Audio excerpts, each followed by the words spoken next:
Hello friends, आपका स्वागत है हमारे यूट्यूब चैनल ज्ञान प्रतिभा में। आज का जो हमारा वीडियो है वो है कक्षा 9 के छात्रों में हिंदी में। आज हम आपको काव्य खंड में आधारित रहीम जी के जीवन परिचय के बारे में पढ़ाएंगे।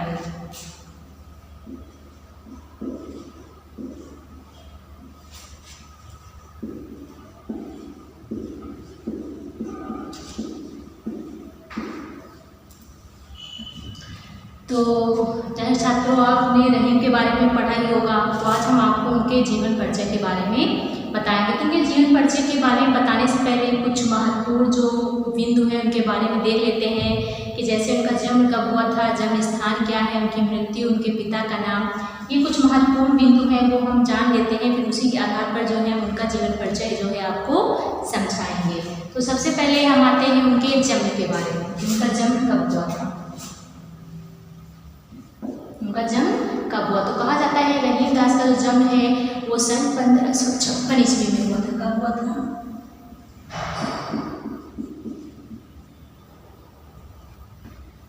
सन 1556 ईस्वी में, जिसको हम संवत में मानते हैं 1613।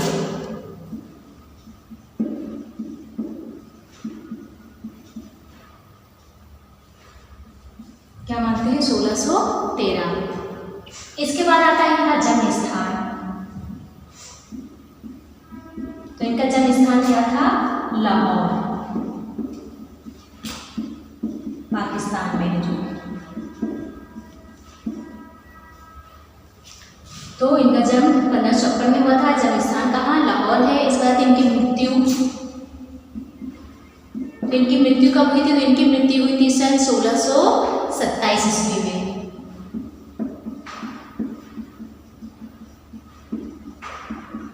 जिसको हम संवत में लिख सकते हैं 1684।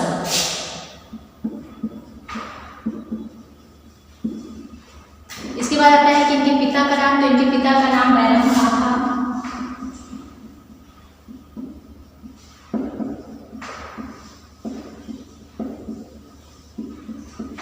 और कहते हैं कि रहीम जी का जो पूरा नाम था वो था अब्दुल रहीम। क्या था?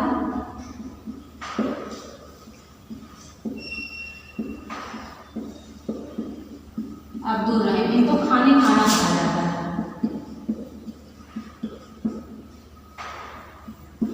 खाना कहा जाता है। तो अब जानते हैं इनके जीवन के परिचय बारे में विस्तार पूर्वक जानते हैं। तो कहा जाता है कि जो रहीम जी थे इनका जन्म 1556 ईस्वी में लाहौर अर्थात पाकिस्तान में हुआ था। कहाँ हुआ था? 1556 ईस्वी में लाहौर अर्थात पाकिस्तान में हुआ था। इनके पिता का नाम बैरम खां था। क्या था? इनके पिता का नाम बैरम खां था, जो कि मुगल सम्राट अकबर के संरक्षक थे। किसके?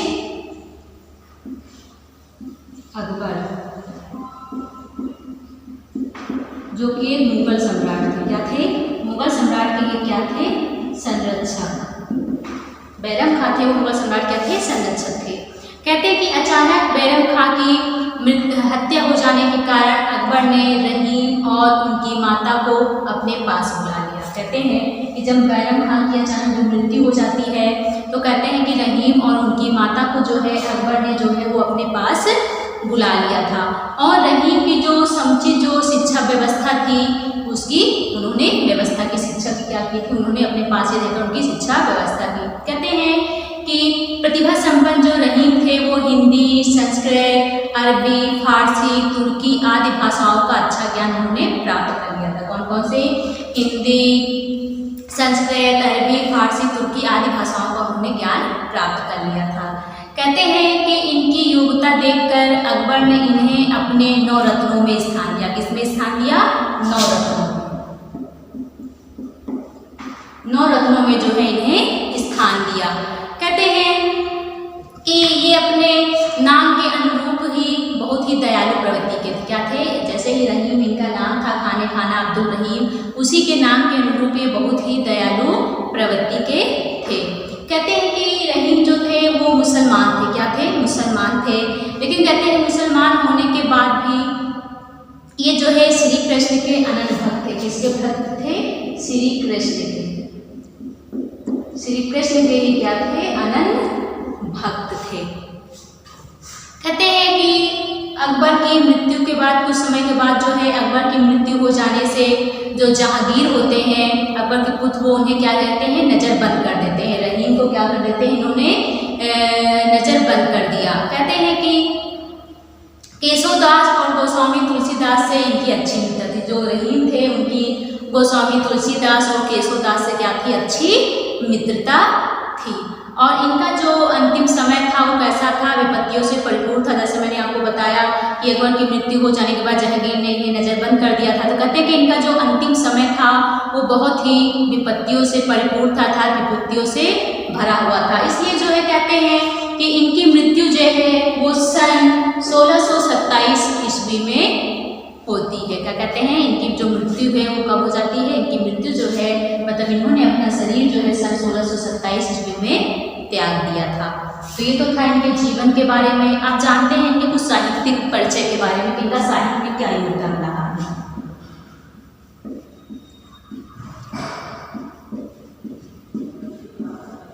साहित्यिक परिचय के बारे में तो कहा जाता है कि रहीम दास जी जो है वो भक्ति काल के कवि थे। किसके कवि थे भक्ति काल के।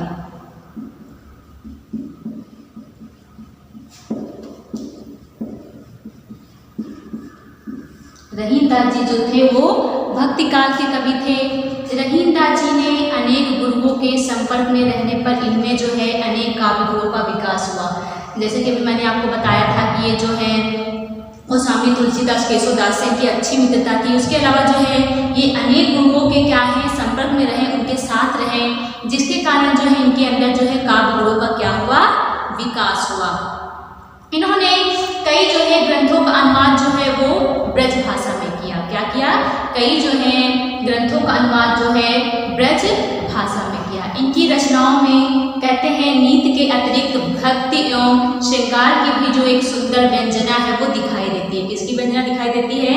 कहते हैं कि इनकी नीति में जो दोहे हैं उनमें भक्ति और श्रृंगार की भी एक सुंदर जो है वो व्यंजना दिखाई देती है। कहते हैं और इन्होंने जो है ब्रज के अलावा जो है अवधी और खड़ी बोली में भी कविताएं लिखी है। कहते हैं ब्रज के अलावा इन्होंने अवधी और खड़ी बोली में भी कई कविताएं लिखी हैं। कहते हैं कि इनकी नीति के दोहे कौन नीति के दोहे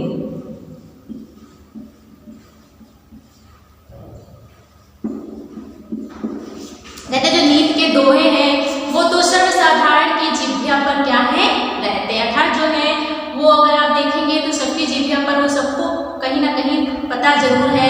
तो कहा गया कि इनके जो दोहे हैं वो सर्वसाधारण जो है सभी की जिह्वा पर रहते हैं। और कहा जाता है कि दैनिक जीवन की अनुभूति पर आधारित दृष्टांतों के माध्यम से इनका जो कथन है वो सीधे हृदय पर क्या करता है चोट करता है। तो ये तो था इनके साहित्यिक परिचय के बारे में। अब जान लेते हैं कि इनकी कुछ कृतियां इनकी रचनाओं के बारे में जान लेते हैं।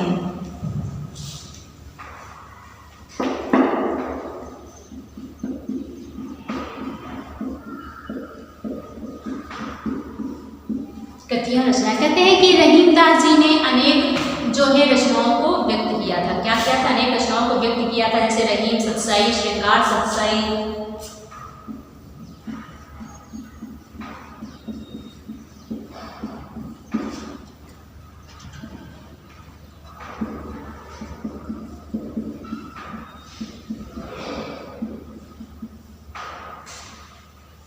रहीम सतसाई श्रृंगार सतसाई राज पंचाध्यायी मदनाष्टक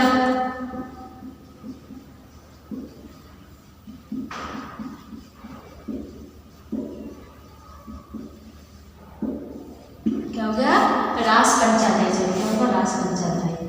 और कहते हैं कि इन्होंने रहीम रत्नावली वैरवे नायिका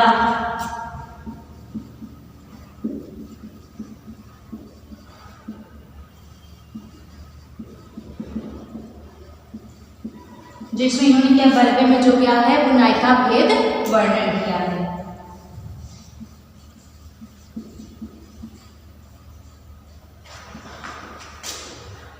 ये रत्नावली का लिखा है रहीम रत्नावली बरबे नायिका का भेद वर्णन। और इसके अलावा रहीम सतसई नीति के दोहे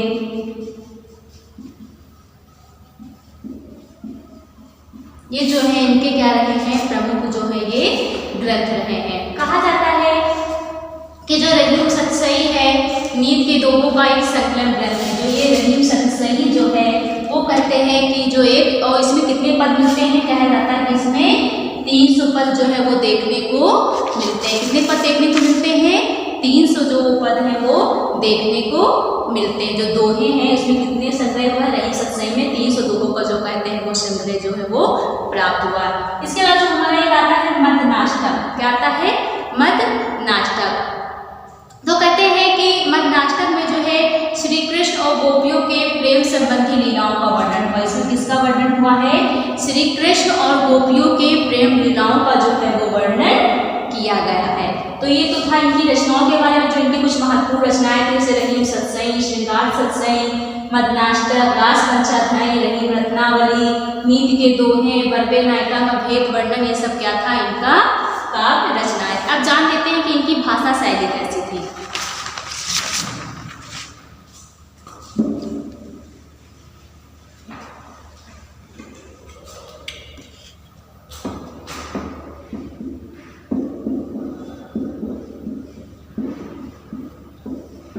इनकी भाषा शैली के बारे में जान लेते हैं। तो कहा जाता है कि रहीम जी ने जो है ब्रज भाषा के साथ जो है काव्यात्मक, भावात्मक और प्रभावपूर्ण शैलियों का वर्णन किया है। कौन कौन सी? काव्यात्मक, भावात्मक,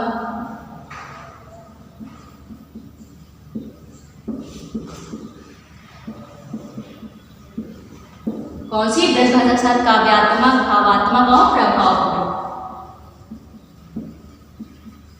प्रभावपूर्ण जो है शैलियों का जो है वो अपने लोगों में क्या किया है? वर्णन किया है। कहते हैं कि इन्होंने कवित्व, सवैया, सोरठा तथा बरबे छंदों में भी सफल काव्य रचना की है। किसमें की है?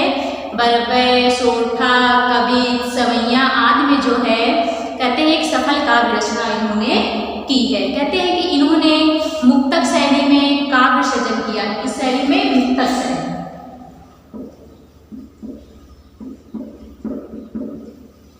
मुक्तक शैली में जो है काव्य सृजन किया है। कहते हैं कि इनकी यह शैली जो है अत्यंत सरस, सरल एवं बोध गम है। क्या है? इनकी जो यह शैली है वो बहुत ही सरल, सुगम और कैसी है? बोध गम है। तो ये तो हो गई इनकी भाषा शैली के बारे में। तो बेटा आज के वीडियो में इतना ही।